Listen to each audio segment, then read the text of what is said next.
witty, jolly, and loud. That's how a lot of fans see Charles Barkley today whenever they watch him on TV. However, beyond being a basketball analyst and commentator, he used to be one of the most dominant NBA players during his prime. Today, more than 2 decades after his retirement, he's still one of the most respected basketball legends, and one of the best power forwards to ever step on the court. Let's take a look at how good Charles Barkley was and how big his legacy is. It all started during the 1984 NBA draft, where Chuck was selected as the 5th overall pick by the Philadelphia 76ers. The Sixers took a gamble on Barkley. He was clearly talented during his college days, but there were concerns about his weight. Despite this, it was a risk the Sixers were willing to make. The pros outweighed the cons, and his talent proved that it was completely worth it. Being drafted by Philadelphia was a good situation for Barkley, as he was brought to a team with NBA legends such as Moses Malone and Julius Erving. These two guided him and became his mentors during the early days of his career. During his first season, Chuck played well, but he didn't have a lot of hype around him, mostly because he was on the same draft class with other future Hall of Famers such as Michael Jordan and Hakeem Olajuwon. However, he had a great rookie season where he averaged 14 points and 8.6 rebounds, making the all-rookie team. Chuck broke out in his second year, and his numbers skyrocketed, averaging 20 points, 12.8 rebounds, and 3.8 assists. That season, he was part of the All-NBA second team, and this is where his rise as a superstar began. The following season, Sir Charles was an all-star for the first time in his career, and his stats somehow got even better. He tallied 23 points and 5 assists per game, and on top of this, he led the league in rebounds with an astonishing average of 14.6 per game. He also led the league in effective field goal percentage and 2-point field goal percentage at a ridiculous 60% and 64% respectively. To lead the league in 3 different categories at such insane numbers is a rare feat. But what is even more impressive is how he did that at such a young age of 23. At this point, everyone became aware of how good he was as a player. But after Julius Erving's retirement, it was time for him to step up as a leader. His skills became even more polished, and by this time, he was one of the most offensively talented superstars in the NBA. That year, he finished the 1987-88 season with an unbelievable 28.3 points, 11.9 rebounds, and 3.2 assists per game, all while leading the league in both 2-point field goal and effective field goal percentage once again. These stats seem absurd if you think about the fact that he was an undersized 6'6" forward. However, that didn't stop him from owning the paint. To put into perspective how insane this was, he's just an inch taller compared to a lot of modern point guards today, and yet he still played like a power forward, and in some cases, even a center. He may be lacking in terms of height, but he had the power and the strength to compete with other big men who are much taller than him.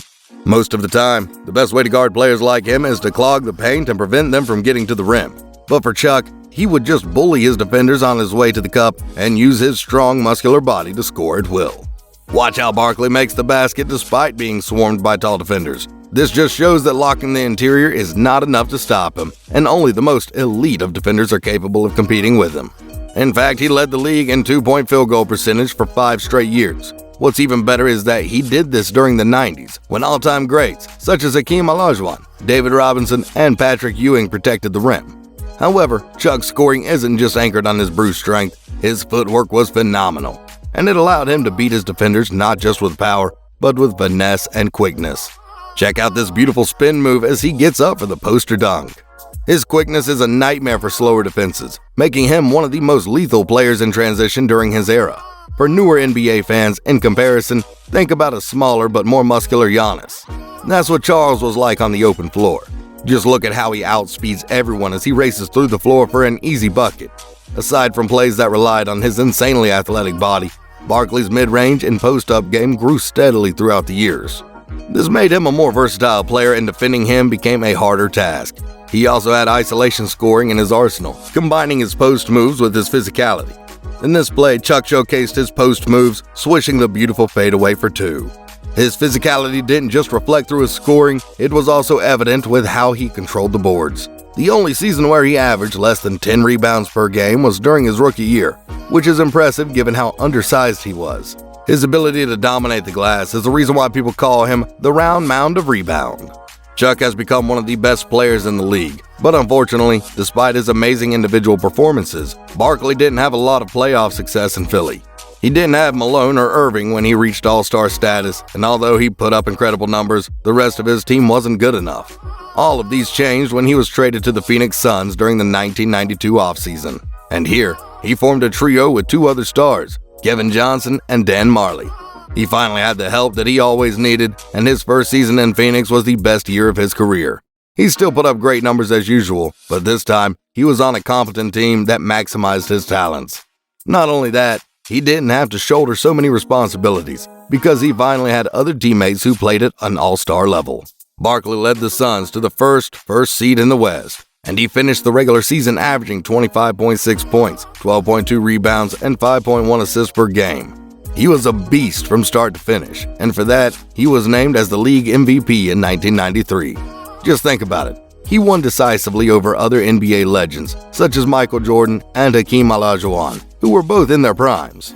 But that's not all. With a great supporting cast around him, Chuck was finally in a position to go for a deep playoff run and contend for a championship. That same year, after defeating the Lakers, the Spurs, and the Supersonics, he led the Suns all the way to the NBA Finals. This just shows us how much Barkley can achieve with the right squad around him, and the only thing standing between him and his first ring was the Bulls. However, despite their efforts, the Jordan-led Chicago Bulls were just too much for them to handle, and they were defeated in 6 games. Still, the fact that they gave this Bulls roster a competitive series is still an impressive feat. During that series, no game was decided by more than 10 points, and one game even went to triple overtime. Despite the loss, they gave the fans one of the most competitive finals during that era. After that year, Chuck failed to reach the finals again for the rest of his career, due to the West becoming a much tougher conference. He was still an all-star and one of the best players in the league, but the Suns couldn't get past the Rockets with peak Hakeem at the helm. Later in his career, he rejoined the Rockets to form a trio with Hakeem and Clyde Drexler. This was his last chance in winning an NBA championship, but at this point, they were already out of their primes. Aside from age, Barkley's injuries prevented them from reaching the finals once again. His body couldn't keep up anymore, and so in 2000, he announced his retirement as a player. He ended his NBA career with 11 All-Star appearances, 11 All-NBA selections, and a regular season MVP. He retired without a ring, but nobody can take away his legacy as one of the most lethal scorers in league history. Beyond the NBA, Chuck also cemented his legacy internationally when he became a gold medalist in 1992 Olympics. He was part of the USA basketball team, also known as the Dream Team, widely considered as the greatest sports team assembled in history. This team was composed of Hall of Famers, such as Magic Johnson, Larry Bird, and Michael Jordan. Considering how stacked this team was, it would be easy for him to get overshadowed. But Sir Charles was actually their best player during their Olympic run. He was a monster throughout the tournament, where he averaged 18 points and 4 rebounds per game. Looking back at his career, Chuck was one of the most dominant players to ever step on the floor. To honor his legacy, he was inducted in the Naismith Memorial Basketball Hall of Fame, and he was also included in the NBA's top 75 players of all time. Today, Barkley enjoys his time as a basketball analyst and commentator. He combines his humorous personality with his analysis, and his love for the game is evident even after his retirement. For this reason, both on and off the court, Chuck is loved by so many fans.